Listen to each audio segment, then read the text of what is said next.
តាបានមើលវីដេអូលោកកឹមសុខានៅកំសត់ណាតាខ្ញុំអត់មានឃើញអីកំសត់ទេខ្ញុំអត់មានឃើញអីកំសត់ទេខ្ញុំឃើញជារឿងធម្មតាដែលគេរៀបចំឈុតឆាកតែចៅអត់យល់ដឹងនយោបាយចៅចាត់ទុកថាកំសត់កឹមសុខាមានផ្ទះនៅមានពូកដេកមានបាយឆ្ងាញ់ម្ដាយលោកកឹមសុខាអាចជួបកូនគាត់បាន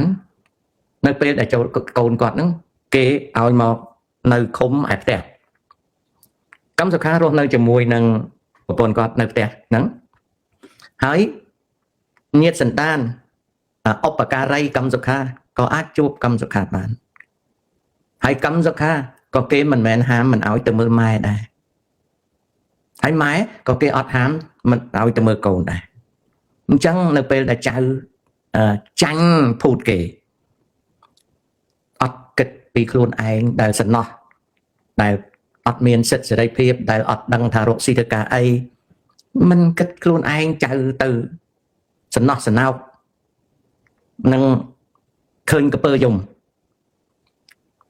ដល់ពេលកពើស៊ីចៅថាអីកពើមិនស៊ីខ្ញុំអាណិតកពើស្អី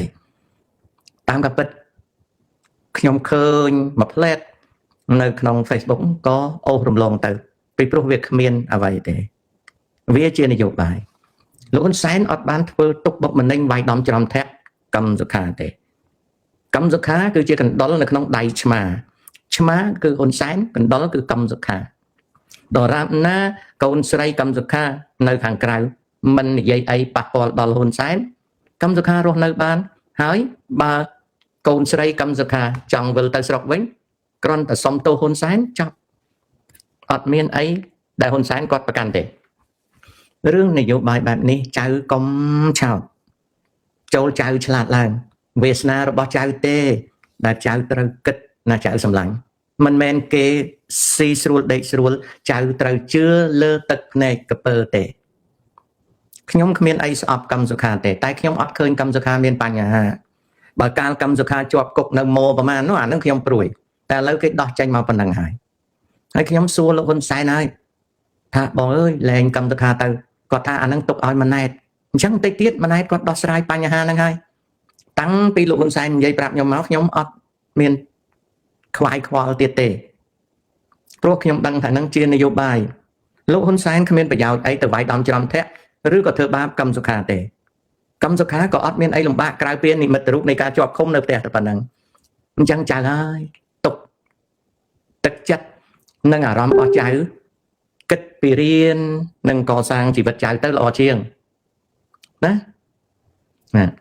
fishing relax បើយើងនិយាយពីទំហំសេដ្ឋកិច្ចបច្ចុប្បន្នយើងអាចឆែកដឹងតែចៅចង់ដឹងពីរឿងសេដ្ឋកិច្ចធំឬតូចនឹងបានប្រយោជន៍អីណាឥឡូវតាប្រាប់អូខេប្រទេសថៃឡង់មានទំហំសេដ្ឋកិច្ច GDP 600,000 លាន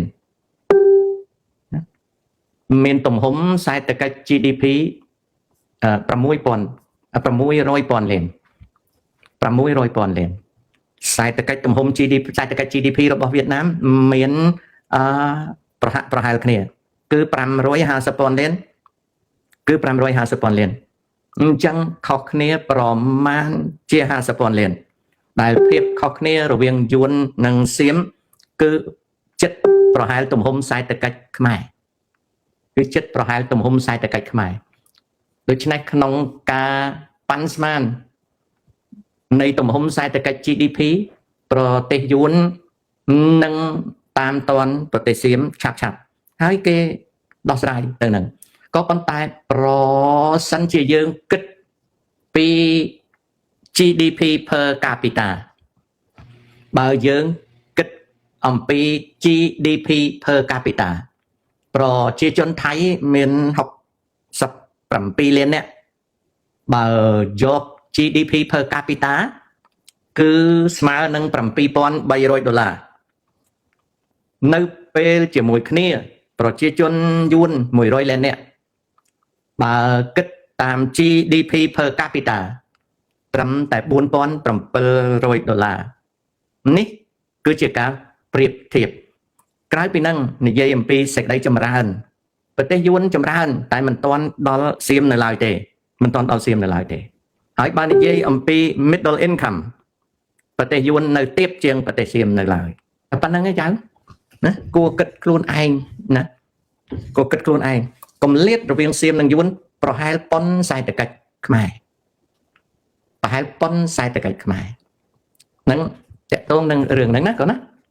តកតងនឹងរឿងហ្នឹងវិលត្រឡប់មកវិញគឺលោកតាហេតុអ្វីក្នុងសាលាម៉ោងប្រវត្តិវិទ្យាបងរៀនលើកដំកើងសីហនុតាមការពិតគណៈបកប្រជាជនមិនចង់លើកដំកើងសីហនុទេតែ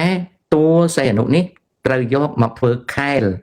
សម្រាប់ប្រើប្រាស់ក្នុងនយោបាយកសាងអំណាច